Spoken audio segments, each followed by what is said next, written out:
Good evening, everyone. Thank you for joining us in person and virtually for what is about to be a rich discussion between our collective, Remains, and Archive, and the artists who have contributed to the Slavery in Motion project.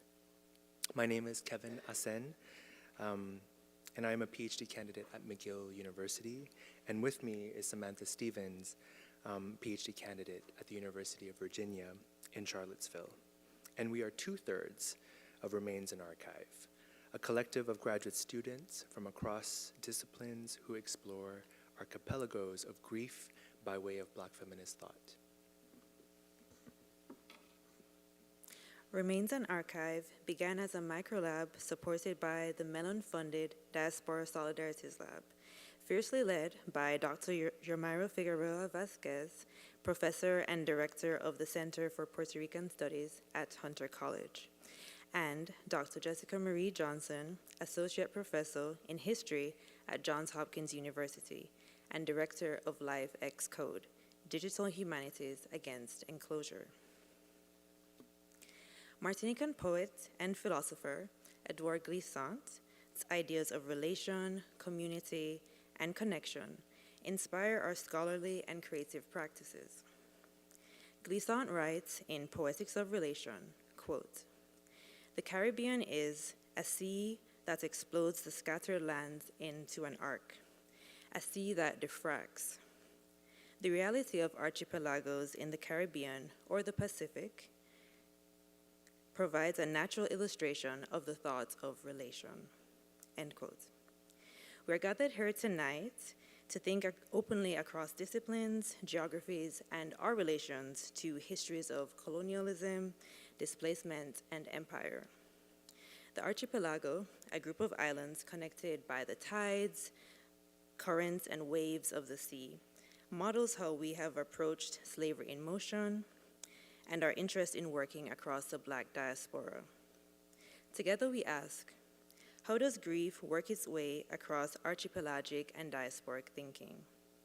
What are spaces for refusing genocide, anonymity, and erasure in a death-dealing world? And what is required of us to be witnesses of such terror? Slavery in Motion emerged from our third member, Jessica Newby's current dissertation project, titled Kinship in Motion, Women and Slavery in 18th Century Jamaica. Combining our collective's interest in archival research, histories of racial slavery, and art, Slavery in Motion is an experimental project that attempts to bridge the seeming disjunction between academic research and the creative world. Jessica's attentive and careful writing of the story of an enslaved woman named Malia at once negotiates the violent and fragmented archives of slavery and attends to the precarity of Black life in 18th century Jamaica. And as Jessica aptly notes about the enslaved women and girls she writes about, that they, quote, demanded not only a determined, but often a creative will to survive a variety of dangers and that arose and coincided at any given time, end quote. At this moment, we would like to invite Jessica to share a few words about Malia and her story.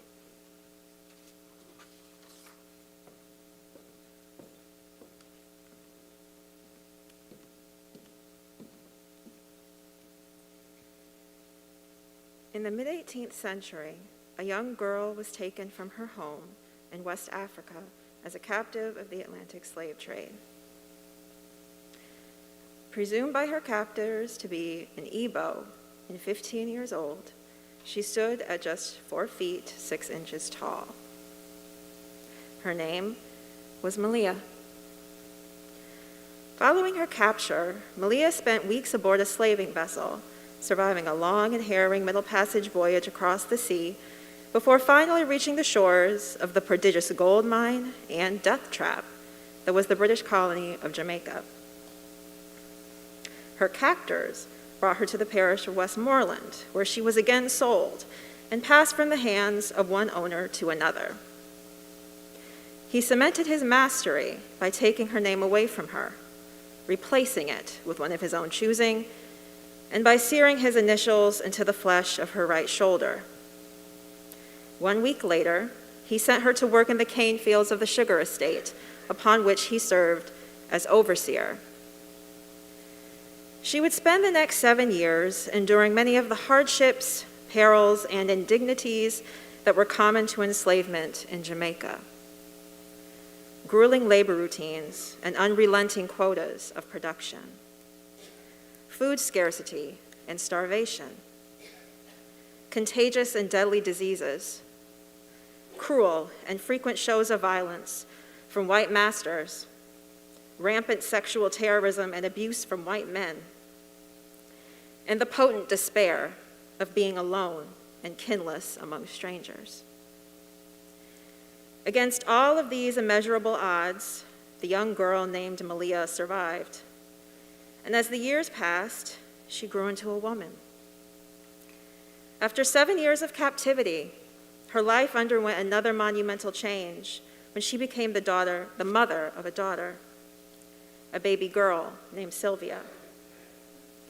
The two of them had just 15 months together before their owner would separate them, hiring Malia out to labor on a neighboring estate and forcing her to leave Sylvia behind. Sylvia became sick while her mother was away and died. Malia was never the same following the loss of her daughter. She would never have any more children, and she also refused to stay in place. Over the course of the next 6 years, she ran away from her owner no less than 14 times. She ran through thunder and lightning storms. She ran while wearing heavy iron collars, pothooks, and chains around her neck. She ran even after she was punished by her owner with brutal floggings, more brandings, and solitary confinements. Nothing he tried or did deterred her.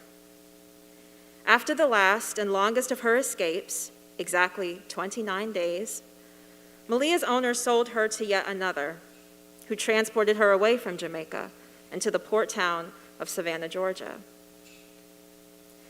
These facts are pieces and fragments that have been foraged from an archive of abject violence and dehumanization. They have been extracted, resourced, and painstakingly reconstructed into a narrative that is without a definitive beginning or a conclusive ending. Its incompletion is both the tragedy and the outrage of Malia's archival record and others like it. These fragmented moments that I have just described of capture, coerced labor, motherhood, fugitivity, rebellion, and death that are recorded in a slave owner's diary are the sole pieces of evidence that she and Sylvia ever lived at all. They are imperfect. They are messy. They are insufficient. And yet, they are history.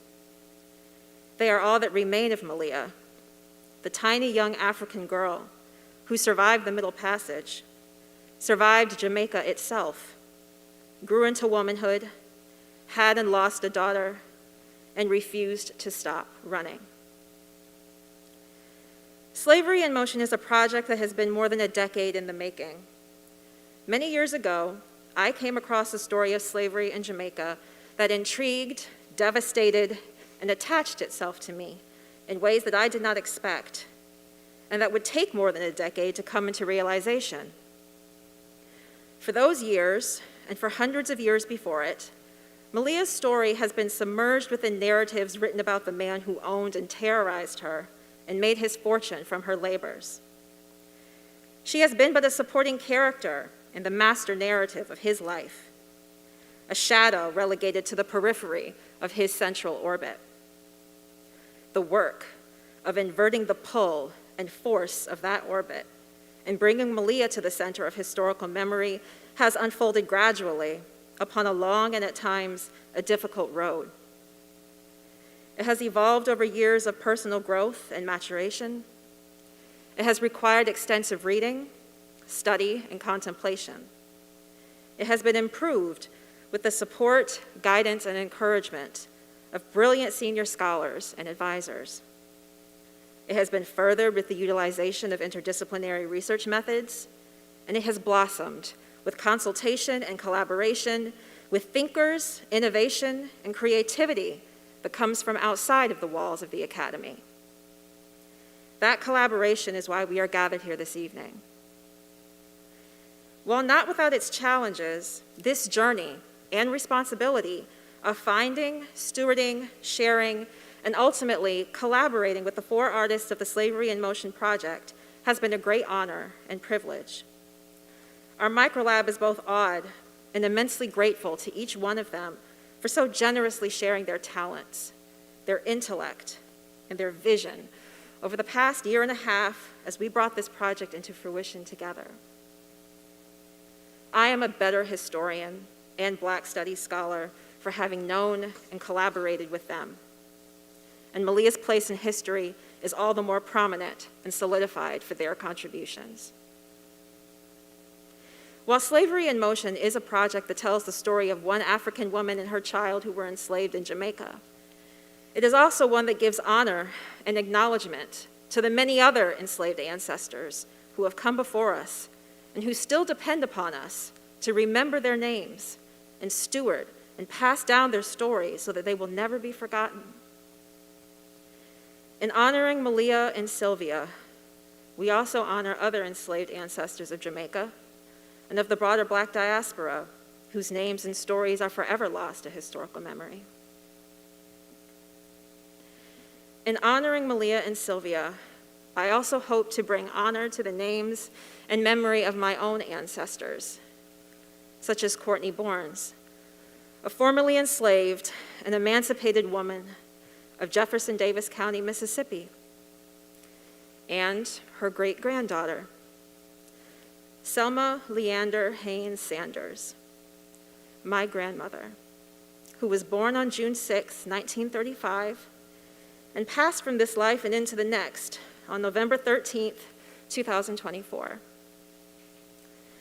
Before proceeding with the rest of our program, we would also like to pause and ask you all to join us in holding space for a brief moment of silence in honor and remembrance of Malia, Sylvia, and to all of the other named and unnamed ancestors who have gone before us, and to whose memory this project and this evening's gathering is dedicated.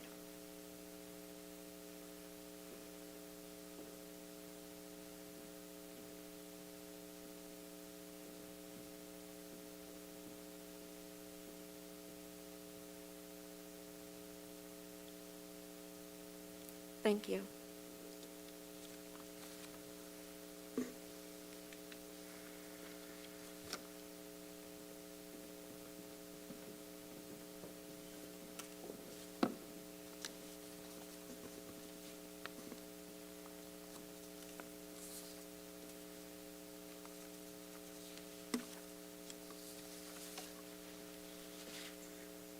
Before we begin tonight's discussion, we would like to express our gratitude to those who have helped make this event possible. First, we'd like to thank our sponsors, the Diaspora Solidarities Lab, Life Xcode Digital Humanities Against Enclosure, specifically its Assistant Director, Dr. Nadejda Webb, the Johns Hopkins University Center for Africana Studies. Special thanks to its director, Dr. Minka Makalani, the Program for the Study of Women, Gender, and Sexuality, the Billie Holiday Center for Liberation Arts, Inheritance, Baltimore. Special thanks to Dr. Lawrence Jackson and Dr. Nathan Connolly, and the Program in Latin American, Caribbean, and Latinx Studies, with additional support from Endeavor Data Science for the Digital Humanities, the Krieger School of Arts and Sciences at JHU. Special thanks to Dean Christopher Salenza, and the University of Maryland Department of African American and Africana Studies, Foundation's grant. The Past and Future of Black Studies. Special thanks goes to Dr. John Drabinski and Dr. Ashley Newby, as well as to Rachel Schubach and Sharon Hodgson. Deep gratitude to the Baltimore Museum of Art for hosting our event, and specific thanks to Tracy Beal, Anya Jika, Faith McCorkle, and Natasha Talia for their assistance and support through the planning of this event, without whom this would not have been possible. Special thanks to Jessica Bell Brown for her generous consultation and counsel in the very early stages of planning this collaboration. Special thanks to Hiro Amano at Open Range Video for making virtual attendance possible, and Jennifer Ann and Cheryl Cooper at Joyful Signing for the ASL interpretation. Thank you to Mira's Kitchen Collective and Sounds by Seven, who will be providing food and music at the reception in the Fox Courts after this talk. And finally, we would also like to thank Dr. Jessica Marie Johnson and Dr. Yomaira Figueroa Vasquez for believing in us and for their mentorship, for creating space and providing resources to graduate students and emerging scholars like us. If they had not taken a chance on us back then, Remains an Archive would not have come into being. I would not have met wonderful fellows who later became a vital source of support for me as a graduate student, and certainly would not have met Jessica and Samantha, from whom I have learned immensely in the past 2 years and have come to love dearly. So thank you both. In tonight's discussion, moderated by Samantha and myself, we invite Jessica alongside our guests Tatiana, Romaine, Sha-Shonna, and Julia to reflect on their collaboration, their relationship with Malia, and how the idea of motion is activated in their work. And finally, we will invite Dr. Jessica Marie Johnson to the stage to deliver closing remarks. Now it is our honor to invite to the stage Tatiana Esh, who is a Brooklyn-based sculptor of sound, color, cinema, and story. Her favorite mediums, you can clap. Her favorite mediums include ink, watercolor, song, and poetry. We'd also like to invite Romaine McNeil, who is a Jamaican-based artist who uses brushstrokes, palette knives, and enigmatic concepts to transcend ordinary thinking and emotions into powerful and provocative images on canvas. Romaine is originally from the parish of Westmoreland, Jamaica. Big up yourself, Romaine. Next, we have Sha-Shonna Rogers, a multidisciplinary artist with a focus on cinematography and still photography from West Baltimore, Maryland, and is a current senior at Morgan State University. Drawing inspiration from her everyday surroundings and the pulse of her community, her creative style is shaped by her environment, resulting in narratives that pulse with life and truth. And finally, Julia Mallory is a storyteller committed to being a good steward of and vessel for her ancestors' stories. Her foundational creative love language is poetry, and she moves between genres with a range of mediums from text to textiles. Her latest loves include creating stop-motion animated collages and building 1006, a multi-generational community space for collective learning, connection, and creativity. Julia is the mother of 3 children and is from the south side of Harrisburg. Y'all can applaud again.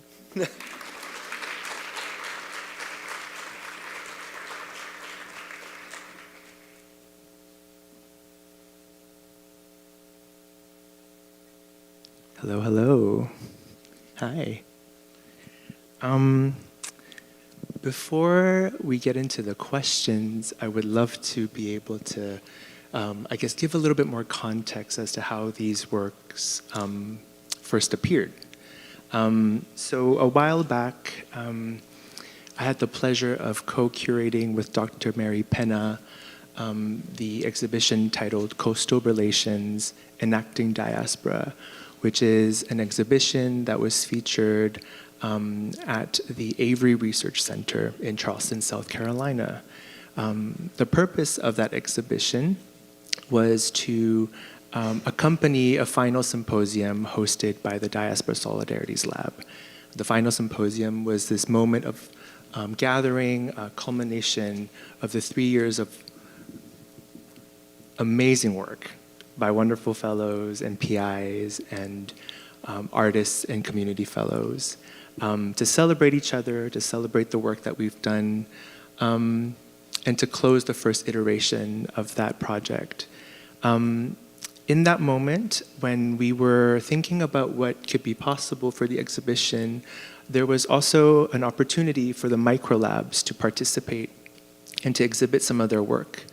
When that opportunity came up, I spoke with Jessica and we talked about what would be possible for Remains in Archive. And slowly but surely, Slavery in Motion came to be. So back in October of 2024, yes, we're now in 2025, we got to see the artworks in person for the first time. And so the artists actually, in the process of collaboration, were always meeting virtually. And so at the symposium, they got to see the pieces in person for the first time all together. So that also means that they were all in Charleston with us. So I would like to ask all of you to maybe give us, offer some reflections on that moment of seeing the works in person together, and what it was like to see them together in conversation with each other. I don't know if anyone would like to get us started. Thank you, Kevin. The experience of being in Charleston to begin with was incredible because I had the dual pleasure of attending as a community fellow as well as an artist. So incredible people from all over the world who are doing amazing community and care-based work as part of their scholarship. It just meant so much to be there. And then to see the works in person, for me, it just made it real because essentially they had just been a bunch of digital files. And so then to see them manifested in a physical form and, see the poetry printed out, see the mechanisms for which people could listen to them, it just made it so much more real and tangible. And then to see the incredible works of who I'm calling my creative cohort, to see them all in conversation with each other, I think it really spoke to how we all have our own unique gifts and sight. And even though we're working with the same information, how we can interpret it and translate it and transport folks to what we're thinking and what we're feeling, and to see it all manifested together just was incredible. Yeah, thank you. Just to add to that, being at the Avery Center was a very profound experience for me. And meeting all the other wonderful artists and seeing the work. I actually stepped into the space and I didn't see my work. And I think it's because I was so taken aback by the other projects and the other pieces that were in the space. And I think what was amazing is that even though I'm the artist that created the work, I became the viewer watching the conversations taking place among the pieces and how they interacted with each other without even the presence of the artist there. And I think that was just amazing that you get a hold of the information, and because of our different life experiences, we were able to create something that was so different, but something that was so captivatingly a unit. And I think that experience for me was just beautiful. And I think also it was special because even though we had met on Zoom beforehand and had been talking throughout the year, we hadn't seen any of each other's work. And so we were creating in silos. And it was really interesting for me because I felt like I had developed such an intimate relationship with Malia and Sylvia and all the other women that Jessica has written about. And so then to see how Julia and Romaine and Sha-Shonna had engaged and worked with Malia was amazing. I agree with what everybody said, but it's interesting. That was actually my second time going to the Avery Center, but the first time I went to the Avery Center, I went with an organization that I'm a part of called New Generation Scholars when I was 20, I believe.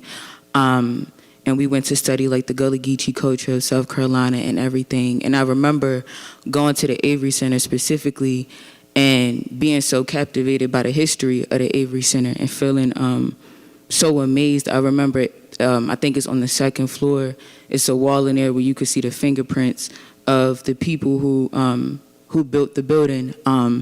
And also Charleston being a place that my family, I believe, like we migrated from Charleston to New York, also feeling like it was so much history that I had to uncover and that I felt like so many emotions. And I ended up doing a short film that first time I went. And to be back in 2024, now at 23, it kind of felt like this full circle moment. I think when I was preparing to go, I didn't know what I would feel. Feeling like it was so much left that I had to like figure out about myself in Charleston, about my family, and then going there for Malia's extension, not knowing like what I would feel seeing it in that space. But when I got there, I remember feeling like an immense amount of gratitude, I think, almost to the point where like it felt like it wasn't enough gratitude there for me to give. It was beautiful seeing like my film in conversation with everybody else's film, and like everybody else said, like you said, Romaine said, it felt like a unit. It was like we were working in different spaces, but it was almost as if we were working alongside each other in the physical. So I thought that's what I felt my experience was like. Yeah, thank you. I am going to ask Jessica to speak a little bit about your encounter with the works, because you've seen it at several stages as well. But before that, I also forgot to give a shout out to Darren Calhoun from the Avery Research Center, who helped for expediting the shipment, because the exhibition actually closed last week. And so for it to arrive just in time for our event tonight, that was no coincidence. It was all thanks to Darren. So I wanted to shout out because I think he's tuning in virtually. So Jessica, I would love to hear a little bit about, your reflections at several stages in terms of your first encounter in the making, because I know you saw a glimpse of the progress, and then seeing them all together at the Avery. So I think a helpful piece of context for my reflection on seeing the pieces as a finished unit was an intention that I set for myself when I was when I was first considering approaching artists in the first place, considering sharing what my research, which felt at the time still very tentative and very new, and I wasn't even decided yet as to what I was going to write my dissertation on. This was just, the initial idea at first was just a paper that I had written in my first year at Johns Hopkins. And so I had to decide, well, how much am I going to share and how specific do I need to be? And then also deciding how much of the way that I see Malia do I want to project or share with the artist versus how much do I want it to be organic, and try to allow them to have as refreshed and an unfiltered perspective of her as possible. And I should add that was a little bit scary for me. I was still just a second-year PhD student, and I wasn't sure if I did set that intention, what was going to happen. But I had mentioned earlier that I had first encountered Malia's story over a decade ago when I was just an undergraduate student. And I saw her in a very specific way at that time. And that over the course of the years that followed, I went through a gradual unseeing. I had to unlearn a lot of things that I knew about her and begin to see her in a new way, which is the way that I tried to write about her in the paper. And I wanted the artist to not have to go through that. It was a really laborious process. And so I set an intention when I went to approach them that I really would just share what I had, share what was in the archive, and then see what would happen. And that was really scary because I didn't know what was going to happen. I didn't know, would that make it worse, like worse, or what would come out of that. And so I share all of that to say that over the course of the next 1.5 years, when they shared little narrative descriptions of what they were getting from my paper, from my research notes, from the transcripts of the archive, I was just floored. I couldn't. It was really incredible to me, the things that they were seeing that resonated so much with me that I had spent a really long time asking myself, well, if other historians don't see Malia this way and I'm the only one that's seeing her, is there something wrong with my vision if it hasn't been said yet? And so when they were coming back to me saying, well, I keep being drawn to her daughter, or I keep being drawn to these moments of fugitivity that she has and these moments where she's trying to find solitude of herself. It's just like, wow, I felt heard and I felt seen. And I felt validated. And that is what made seeing the finished pieces in Charleston and seeing the cohesion that was between all of the pieces. It was, I almost can't put what that feeling was into words, because none of us, like Sha-Shonna and I are based in Baltimore, but we still met virtually with each other. When we met virtually. So we were disconnected from each other, but when you see the pieces together, it's remarkable to me how cohesive it is that they are as a whole. And so that's a very long way of answering your question, Kevin, to say that it was humbling in the best kind of way. Yeah, and I know the audience is dying to see the pieces. So we do have them here, but there are 2 other ones that are audiovisual. So I'm going to start with Romaine's, which is titled Freedom in Becoming. So Romaine, can you tell us a little bit about your piece and what inspired your work? Well, first of all, thank you, Jessica, for inviting me to be a part of this project. It's truly an honor. And I wasn't exactly sure how I was going to approach it. I just knew that it was going to have an effect on me because I'm from the area where she was, and it took me a minute to settle in. And once I got settled in, and I kept on rereading certain parts of the notes, it started to come to me like how it was gonna come out. And everything just flowed after that, down to the colors that are being used. I needed to represent her in a bright light, but still have something that grounded the image. And I wanted to preserve her purity, her innocence, even though she was written about in such a very harsh way. She was rebellious, and she just had this energy of untameness. And I love that, because you're taken away from your family at such a young age.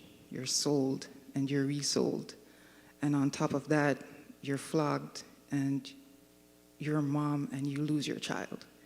And there's so much to explore in that. And I think I was drawn to focus on keeping that purity and that innocence within her. And so I created it from that. I created the balance scale because she kept on running away because there's nothing left for me to lose. So I'm just going to keep running away and find the peace for myself because it's not going to be given.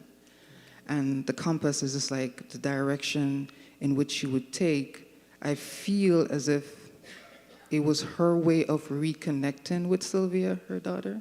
It was reconnecting, helping her to reconnect with her past, helping her to stay grounded in who she is and wanted to be, and not just be viewed as some slave girl. You know, and I really wanted to preserve that image of her in my work, and that was like the approach. Thank you so much. Yeah, thank you. The next one we would like to show the audience is Tatiana's beautiful painting titled Hide and Seek. So, Tatiana? So when I originally started working on this project, I was most drawn to the word seasoning. And I think this is like the 8th painting that I didn't finish any of them. This is the only one I finished. And originally I was gonna call it seasoning off of this word that Jessica taught me, that basically once the captured West Africans were taken to Jamaica, they were placed in the care of an individual who was already enslaved on the island through a process called seasoning, and they would basically teach them English and just teach them about how to survive. And so I was really drawn to that word because of, food, seasoning. I was drawn to that word because of a season of someone's life. But then when I started painting, nothing was really sticking. And there came this one Saturday where I was like, okay, this 7th iteration is not it. Let me just start over.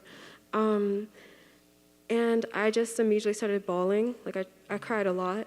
And I just started drawing, and I couldn't stop. And I realized that what I was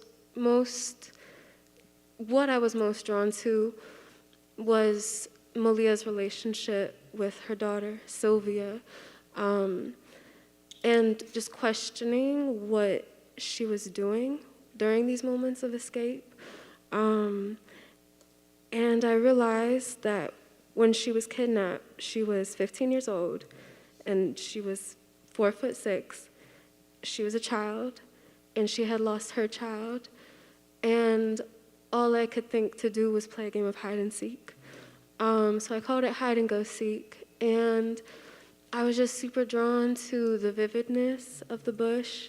I was thinking about a tree that was larger than life, and I was thinking about what she was leaving behind. So I was thinking about the sugar cane and the fact that she's going there so nobody can follow her. She's going there for moments of solace. She's going there to find her people across the island.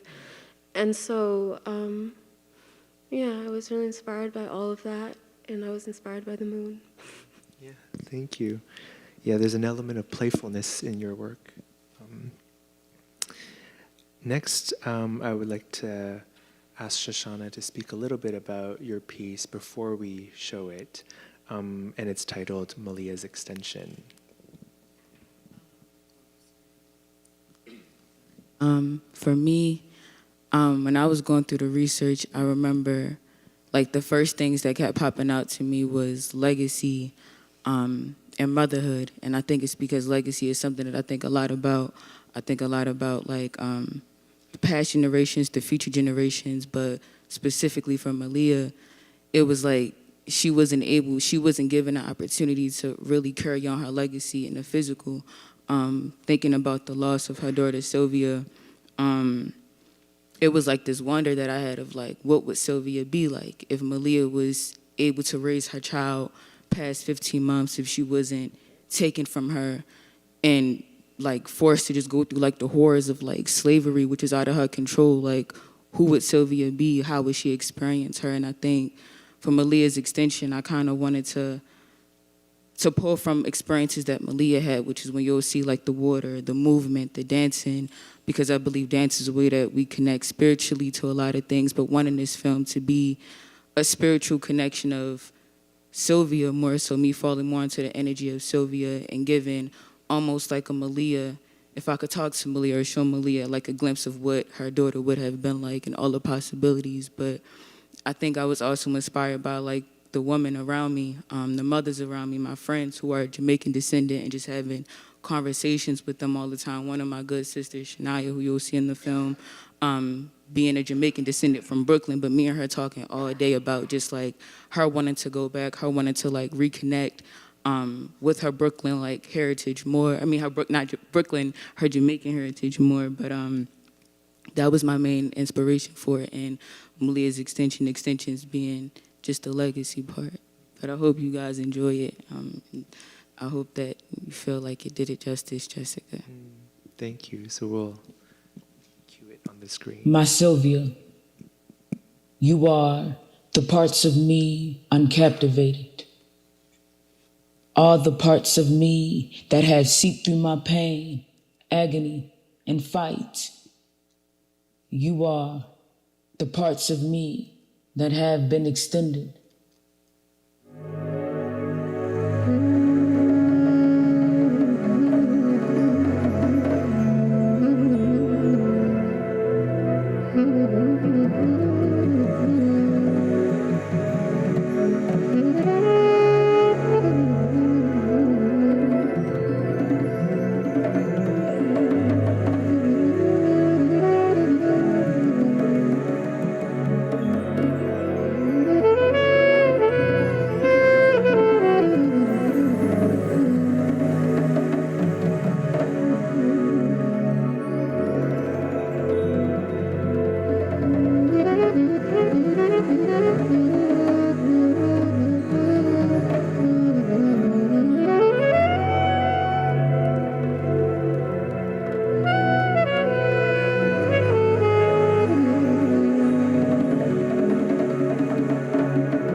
And finally, I would like to ask Julia to speak a little bit about her work, which is titled The Mighty Malia, but we will be showcasing an excerpt from that series.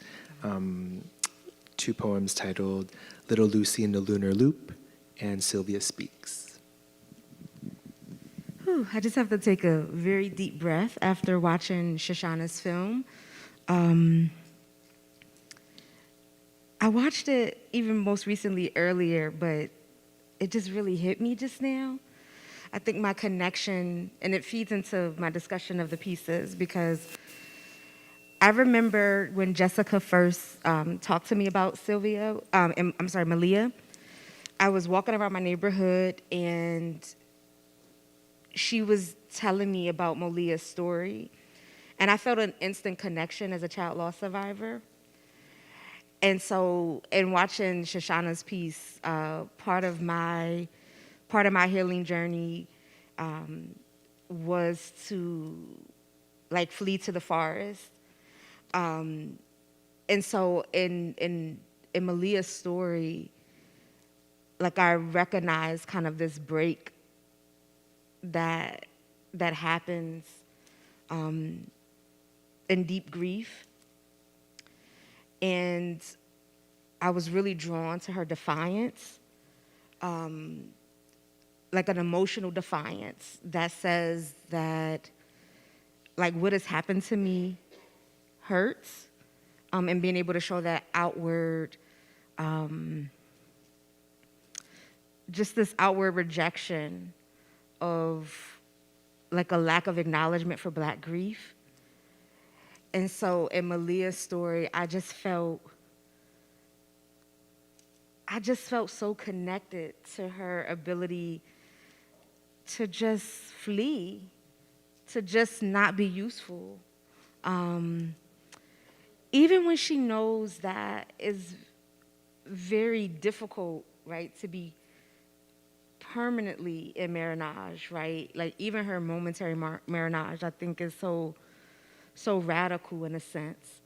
And then the two pieces, like we're gonna actually talk about the children. And, you know, some of my work, you know, I talk about this concept of the special specter and Sylvia and in Little Lucy, like that's how I see them. And I imagine that even like Sylvia being like connecting to her mom, you know, and I'm thinking of like Malia following, you know, the sound of her voice, or just, you know, just needing that connection, because we know that that she dies while her mom is away, right? And I just see her as like always like needing that connection. And then with Little Lucy in the Lunar Loop, I'm trying to honor like the communal grief, like these folks that are gathering to pay their respects to a young life that was lost, but that was essentially still a miracle, because you know the death rates for young people were so high. And so, you know, like Little Lucy being like her life already being a miracle essentially, and the devastation that I imagine that, you know, those community of enslaved folks felt, to kind of even lose like possibly a beacon of hope. So I wanted to honor, like I was trying to like connect and honor like all of those stories. And since poetry is my, you know, first creative love language, I was honored to be asked to write poetry. So I wrote 5 poems, and I had also been working in sound a little bit around that time. So I made these sonic collages and put these tracks together. And there have been some things that have been on my spirit for a couple years, and one of them was wanting to work with a Black opera singer, and someone connected me with a Black opera soprano out in Pittsburgh named Chantel Brazil, who supported me in with her amazing voice. And so these tracks are like, I don't know, I just put everything I had in the moment to like build something that I wanted to just honor and connect with Malia in the ways that felt the most organic to me. Thank you. We're gonna hear it.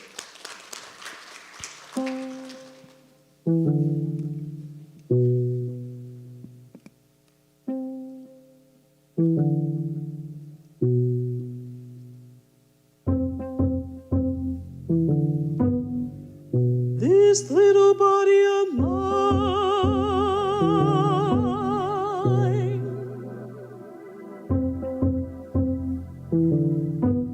this little body of mine,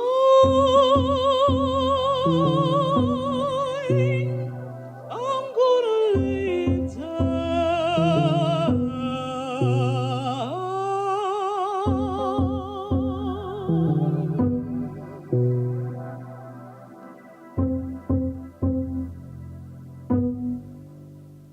See, the Lord rides on a swift cloud and is coming to Egypt. Isaiah 19. When the weary-bodied mourners set out from Egypt, the sky, dark ink, working its way through endless water, sun and moon guarding the dusky heavens, dirt swirling beneath the heavy steps of their tired procession as the wind marched alongside them, casting dust on their saltwater trails. The October air held their tears and put a rainbow around the moon.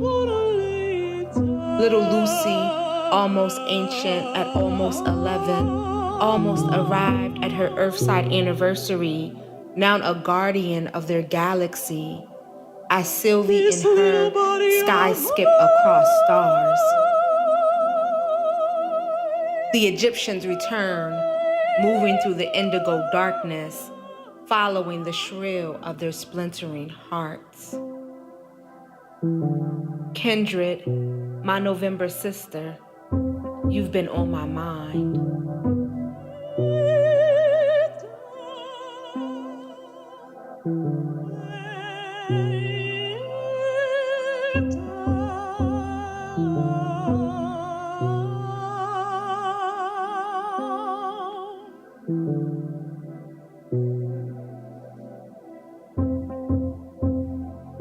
In the beyond, I'm gifted wisdom, me make magic and mischief, like turning back his cruelty on himself. Let it gnash at his insides and divide everything he think he love. When Mommy Malia weeps in her sleep, I want to meet her in the deep blue green of her dreams, salt water dripping from her hair. I touch where the beast marked her, a roll of raised flesh, its sheen flash warning. She washed me in the water and it rolled in me eyes, turn her crystal. She stroked my feet until the sun falls and our laughed, stretched mouths. Mommy, look up, find me, a cloud, a hint of cover, like you wrap me, like you love me.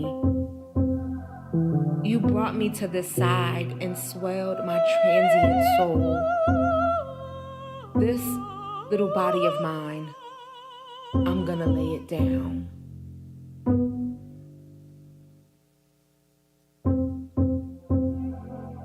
I'm gonna lay it down. Lay it down.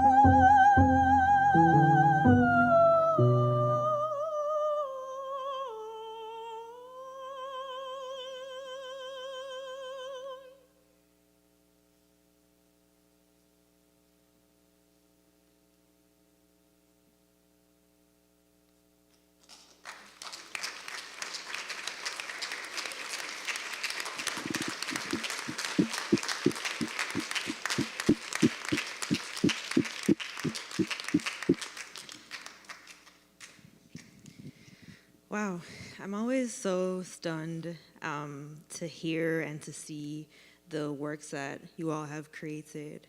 And I I still recall the first time I heard Julia's piece, and I saw Sha-Shonna's piece, and I saw Tatiana's and Romaine's, and it never gets old. It never, it always touches at least my spirit. And I just find it so fascinating, as you all have worked independently, but also collaboratively, the ways that Malia's story has come alive in all these different forms and genres. From being buried in the, opacity of Thistlewood's handwriting that Jessica had to excavate in a way, to be in these forms for you today. And so I'm just really curious about your engagement with Malia as a person, as a girl, as a woman. How would you describe your relationship with Malia? And maybe, or even how has that relationship activated something in your creative practice? Anyone can feel free to start. Well, for me, it kind of started me on this personal journey of risk-taking, especially in my work, because I kind of sometimes would tiptoe around themes because, I didn't want to upset anyone. And as an artist, you can't do that. You have to be truthful. And I think the more I read about her and the more I saw how resilient she was, I was like, well, you know what? We're homies now. I'm going to take a page out of your book, and I'm going to start doing some of the things that you took. You didn't wait on anyone to give it to you. You took it. And for me, it was that energy that has now started this ripple effect of doing more Afrocentric work and being more unapologetic about the approach to bringing forward truth about our struggles and our suffering and our pain, because nobody's going to give you a floor to express that. You have to take the floor, because Malia took that for herself because she knew she needed it. And I think that the more you're able to do this introspection, the more you're able to see that it is necessary. It is a necessary journey for you to be on. So that for me, she helped to push me in that direction. Just take the risks. You have nothing to lose by taking the risk, but you have so much to gain.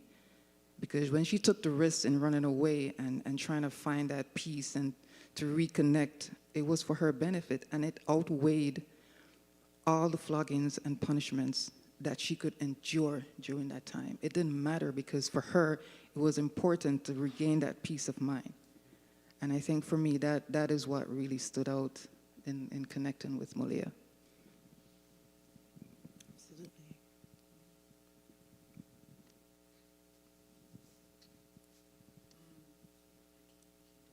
Yeah, I think for me, a way that I feel like Malia has activated herself within my work is to trust faith, but to also let spirit guide me. I remember working on this film, and I feel like through most of the process, just overthinking everything, overthinking how the film would be perceived. Was I telling Malia and Sylvia's story in the best way that I could? Was I doing all that I could?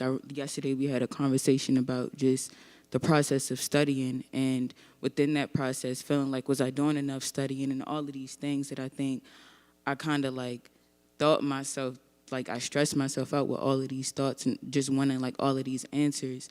But I remember when I had did the scene in the water that y'all seen in the film, and even during that day, I remember I was thinking so many different things, trying to envision how would Malia walk through the water, how would she stand, how would she turn her head and everything. But it wasn't until I think the sun was setting that I kind of had to release myself a little bit, and was just the camera. I think a lot of times it's this usage thing, but the camera is a vessel in a way, and allowing myself to also be a vessel for spirit, Malia, but wanted to continue that and the next pieces that I do, and to just trust the process more.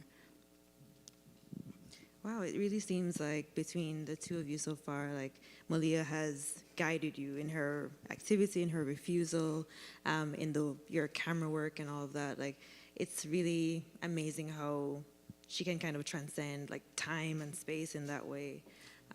Yeah, and I'm just also thinking, Tatiana, I'm just curious about, your experience with all the iterations of the paintings that you did, and, finally, it seems like you felt like that kind of connection in the version that we saw that's right on stage. Yeah, so I'm curious about that. I think for me, I was deeply intimidated because usually when I'm creating, it's always characters that are straight from my head. And the fact that Malia is and was a real person was something that I was super intimidated by because I didn't want to put her in a bad light, you know what I mean? I don't think that would have been possible, but more than that was put her in a light that she might not agree with. Because usually when I paint or draw, it's always portraits. And so that was another thing that was really intimidating, was this was kind of my first time attempting to like portray like a natural, like a scene in that way.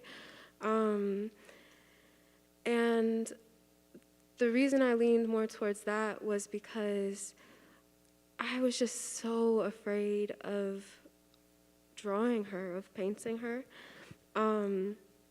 And I'm really grateful for all of the Zoom meetings that we were having because I found that we were all feeling the same intimidation. And genuinely, if not for Julia, I don't think this piece would have happened. We were like, are we allowed to share what we're working on?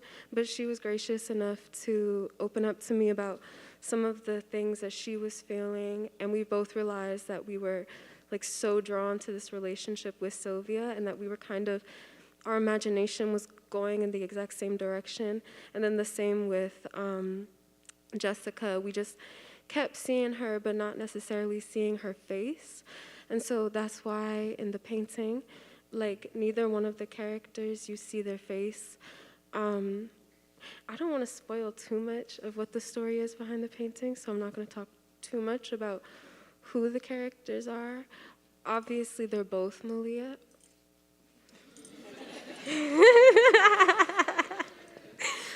Anyways, I was really intimidated. But similar to what Romaine just said, like, you just gotta take the risk.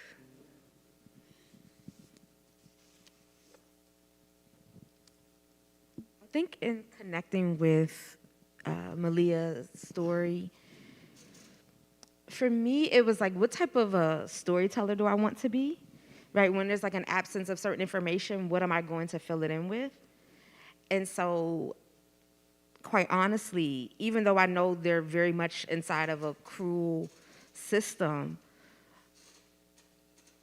the cruelty is the obvious part, right? So I just felt like when there were gaps in my understanding or what we knew, I wanted to add something that, like moments of relief. Even though, so one of the things is that we know, like Sylvia gets shipped to Savannah. I'm sorry, Malia gets shipped to Savannah.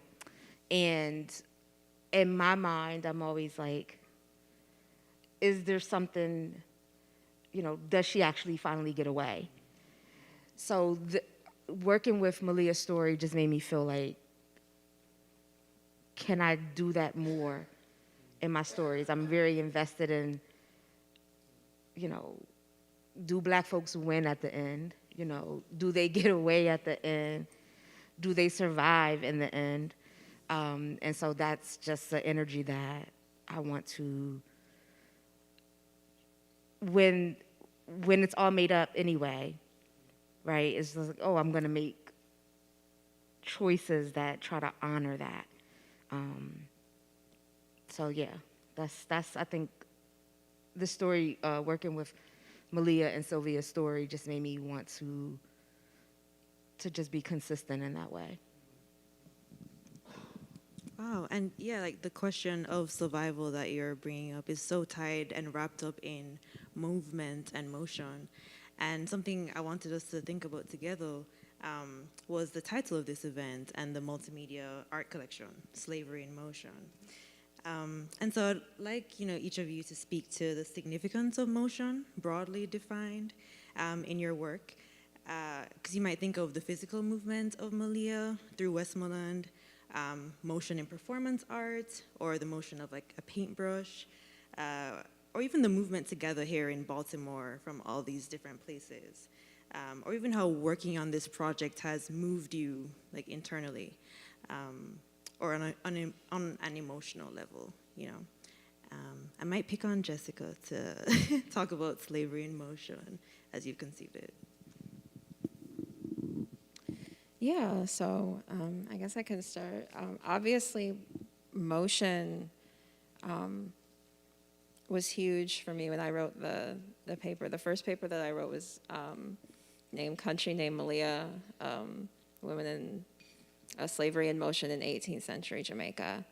And in that paper, I called it that because the structure of the paper moved with Malia through several different positionalities. And motion was both this figurative and literal theme of her life that made me see her in a way that I didn't see her represented within the existing historical writings on her life, but also in slavery in Jamaica. And so looking at her within those specific moments of movement were critical too, because what I saw was, of course, running away 14 times is notable, so you'll see historians mention that she runs away 14 times, but they don't really zero in on what's happening in those moments of motion. And so I slowed down and actually looked at, well, where is she going? What can I discern what the places are? What are these places like? The archive that she's found in was by her owner, and he kept a very detailed record of enslaved labor, but he was also very taken with the weather. And so for every day that Malia was enslaved in Jamaica, there is a very detailed record of what the weather was like. And so if she is this very frequent fugitive, I slowed down in those moments of motion, and I was thinking, well, what's the weather like when she's out there? What are the conditions that she's enduring? And it's in those moments of where there's archival silence that's actually very loud, if you know how to look for it. And so motion for me was a way of seeing, first being able to want to look for, and then seeing what at first I thought wasn't there in the first place.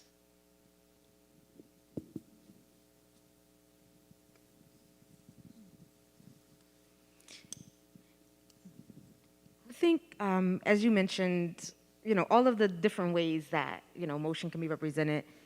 I don't know, I think I'm like, even in this moment as we're talking about it, I'm also like, oh, like emotion too. And I don't know, I'm obsessed now with just really understanding the way that the world like tries to suppress and deny Black emotion.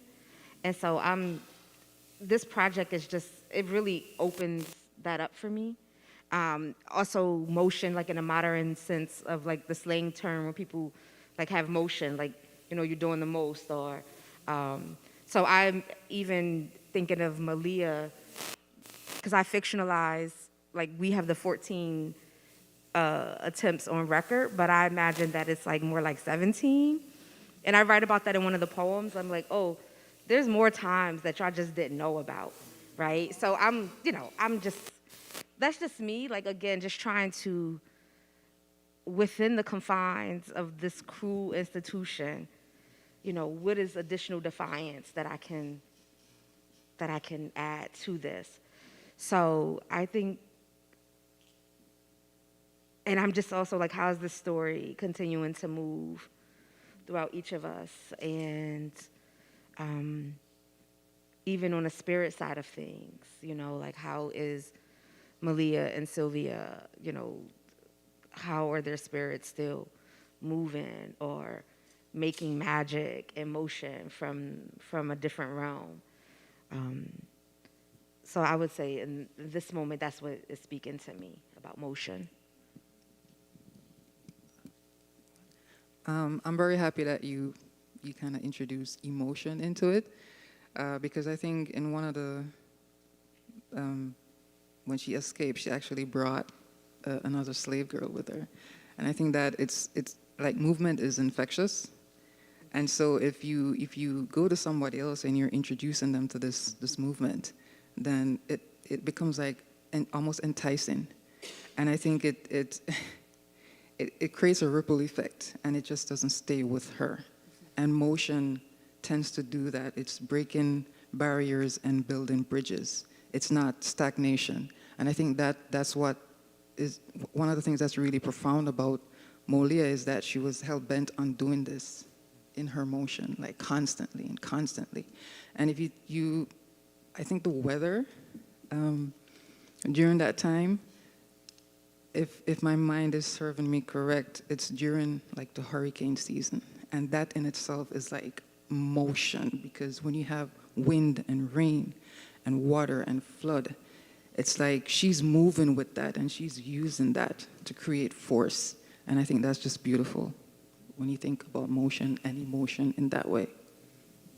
If I could just say something really, really quickly. So when you said about, you know, like motion is infectious, and then, you know, one of the times that Malia flees, like she takes someone else with her.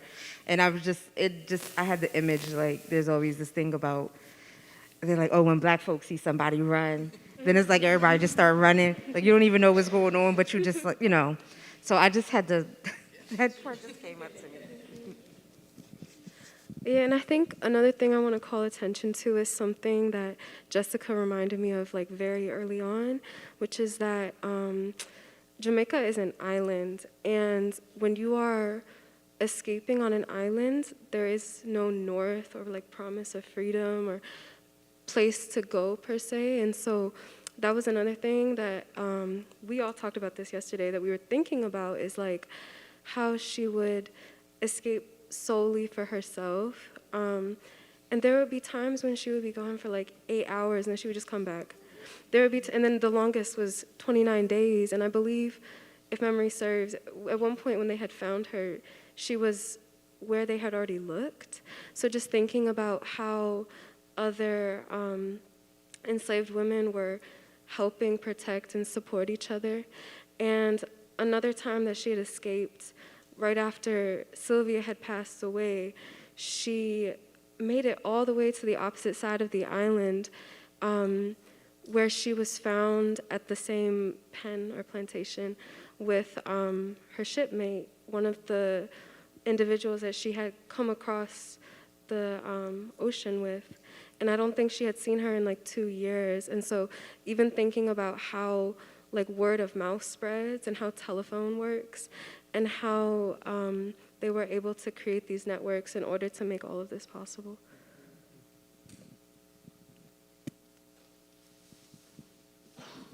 I think for me, when I'm hearing motion, the first thing I'm thinking of is like, as a filmmaker, motion picture, like that's like the first thing. But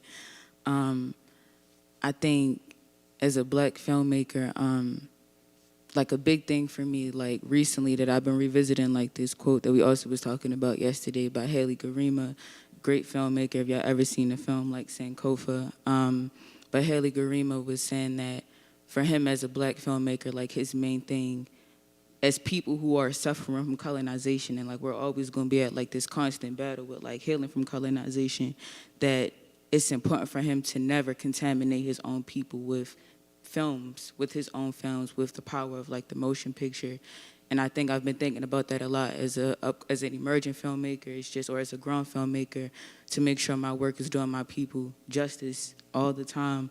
And thinking about Malia and the power within being able to create a film around a woman whose story wasn't told. This is the first time that it's been like really brought out. and is so deserving of having her story told, and thinking about the many other women who were enslaved whose stories are still untold, but also thinking about the motion of time and how this is a story from, I believe, it's the 18th century, but now in 2025, the story has traveled, and like a group of artists, it's so beautiful to have a group of artists, so amazing to bring this story to fruition. And I guess like that's like the power of motion, that overall power of like the movement of art and the intention behind it.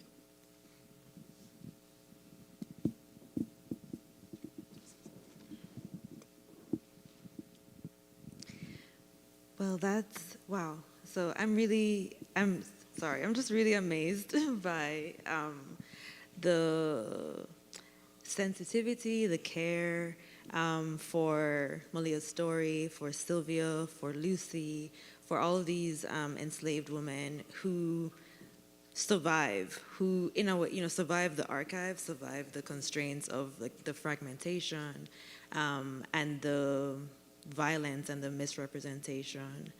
And I'm just really struck and impressed by the way that you all collectively have really attended to this and witnessed her story and how it continues, how it extends towards the present, towards the future.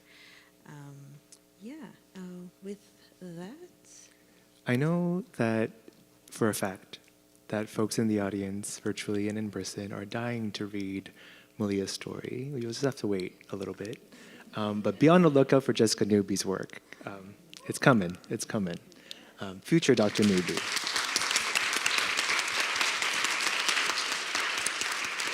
And I will say, because Jessica will not say that, but Jessica's writing of Malia's story, I mean, I've had the privilege of reading it, and it is done with such care and wit.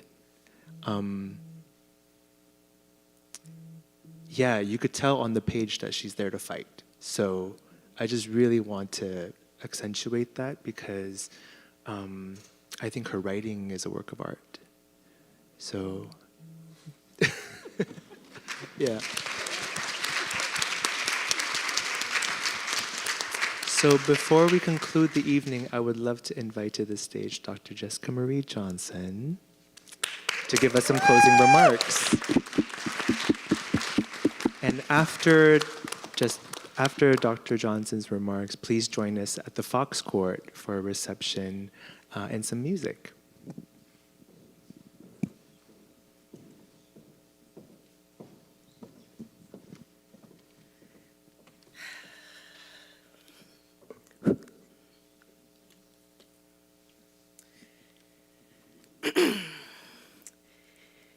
Dear Malia,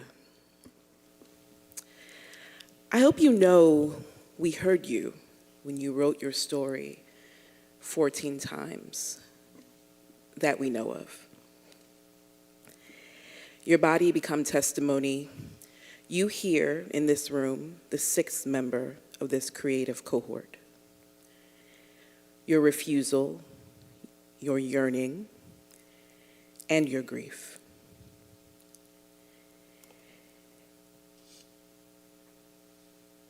Did you think no one would mourn you? Wicked woman, wicked flesh on wild soil. We do.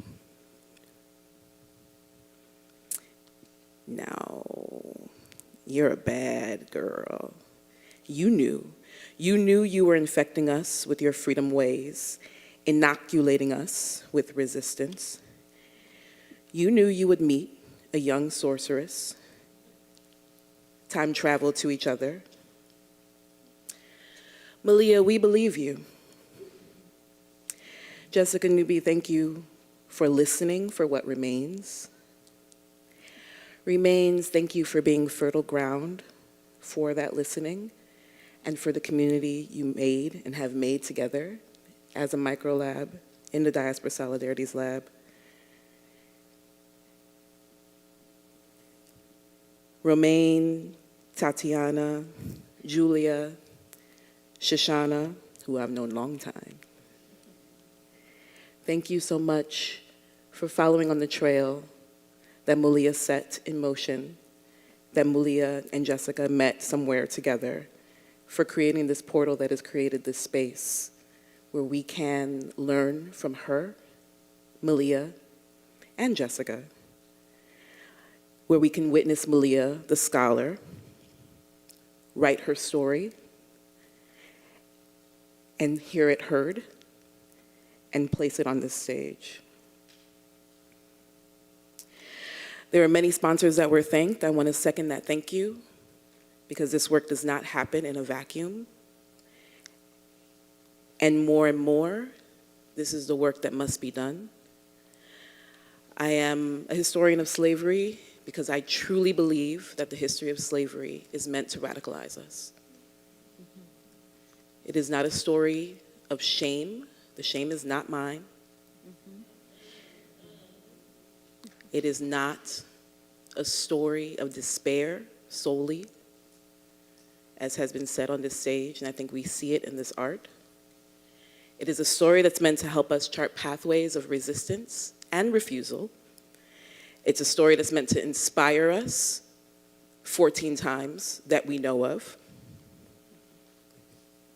And it's a story that we will need to learn from and be even more deeply attuned to in the coming days, in the coming weeks, in the coming months, in the coming years. This project did not anticipate next week. It also sort of knew next week would be somewhere in the map. And it offers its own kind of parable that we can learn from, and its own roadmap for how to move forward. This is the time I hear, as Mother Morrison said, that artists get to work, so these artists got to work. It is also the time when scholars hunker down and get into the archive, into the research and the reading that is our guild, that is our practice, and that is our privilege. We do not have the luxury of turning away. So thank you, everyone on this stage, for seeing clearly Malia, all the things she was trying to say, and for continuing to see what she is trying to say, and all the other women, to think with Sha-Shonna's gorgeous film, all the other women, all the other people, all the other personhoods that are waiting and speaking and ready to help teach us how to meet this moment. Thank you all so much. It has been a privilege and an honor to be with you all, Remains, and to be in anywhere in your directorship. It is beyond. I could not. It is a gift. So thank you.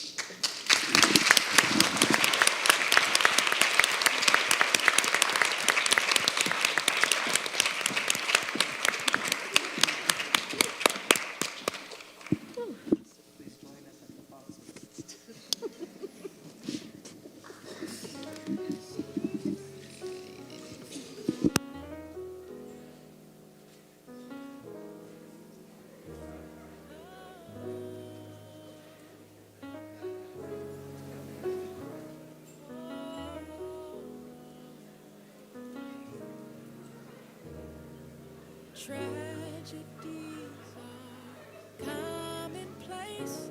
There are all kinds of diseases. People are slipping away.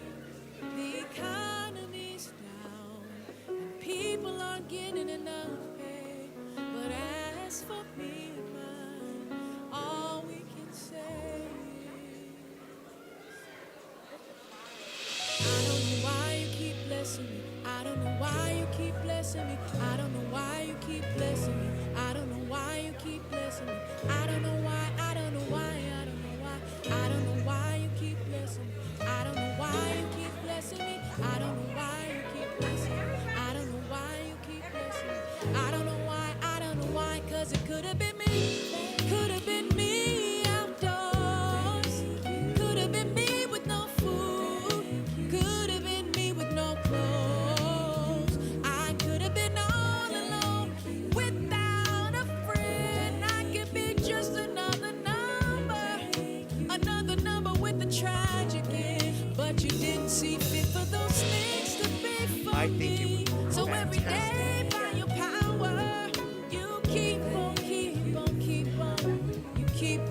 blessing me, and I say, I don't know why you keep blessing me. I don't know why you keep blessing me. I don't